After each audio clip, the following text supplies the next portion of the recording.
Before the intervention of the HRP initiative by SACH, the center was not all that impressive and in fact was in a very poor condition. It would open for only 1 hour. The parents would bring their children here only for meal. The children were also not willing to stay in the center for a longer period because there were no play materials or other stuff or activities that they could engage in. It was only after the intervention by HDFC Bank's project beginning with renovation of the building, wall painting and later lots of play materials that you see here that the center started getting attention. All these play materials are of good quality and children find them attractive.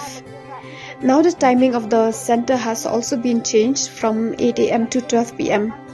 The parents regularly come and drop their children off at the ICDS center. The children are also happy and willing to stay at the center till noon. We also provide meal to the children and pregnant women. Every day I bring my child here and she stays here from 8 in the morning to 12 noon.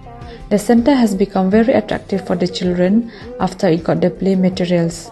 The staff here take very good care of the children. The children get healthy meal and can learn through various forms of play, reading, singing and interacting with peers. After dropping my child off at the center, I can do other household chores at home.